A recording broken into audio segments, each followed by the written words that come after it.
Hey, it's Sela Social Studies. Hey guys, and welcome back to Sila's Social Studies.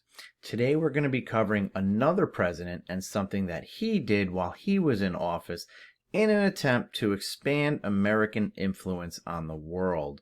And that is the Monroe Doctrine with President James Monroe. So after the War of 1812, the United States was in a time in which we called the Era of Good Feelings.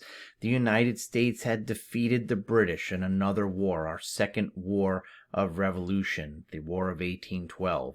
The economy was rebounding, and America started to extend their wings like a bird and were going to attempt to make their presence known on the world stage.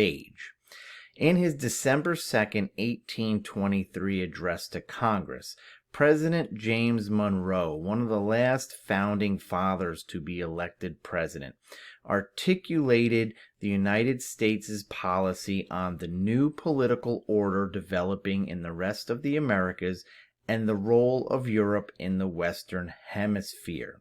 This statement, known as the Monroe Doctrine, was little noted by the great powers of Europe, but eventually became a long-standing tenet of U.S. foreign policy.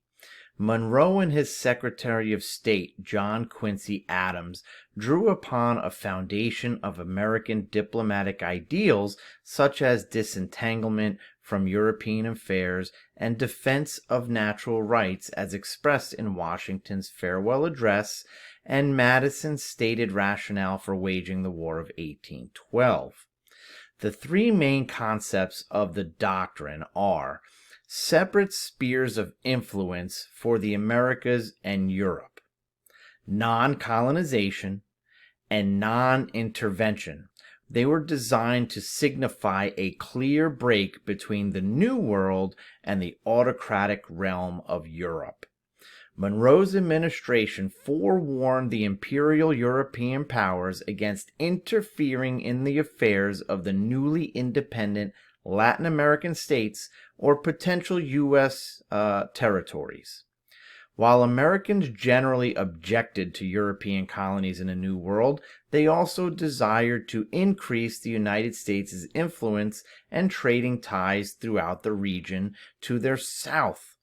European mercantilism posed the greatest obstacle to economic expansion.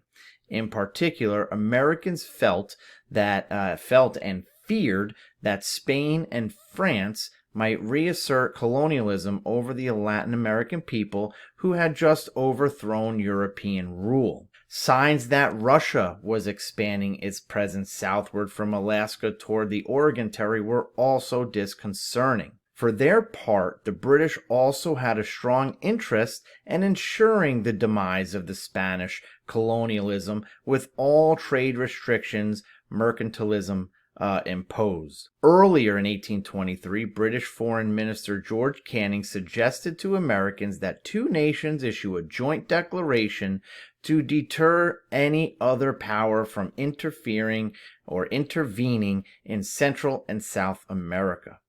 Secretary of State John Quincy Adams, however, vigorously opposed cooperation with Great Britain, contending that a statement of bilateral nature could limit the United States' expansion in the future. He also argued that the British were not committed to recognizing the Latin American republics and must have had imperial motivations themselves.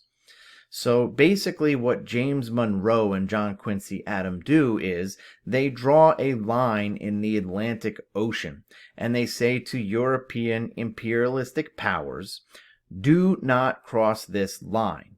The United States will essentially take care of itself and take care of trading with South and Latin American countries. This is the United States trying to assert itself on the world stage by creating a disconnect between European imperialistic powers and the New World and the new power of the United States. I'll see you next time.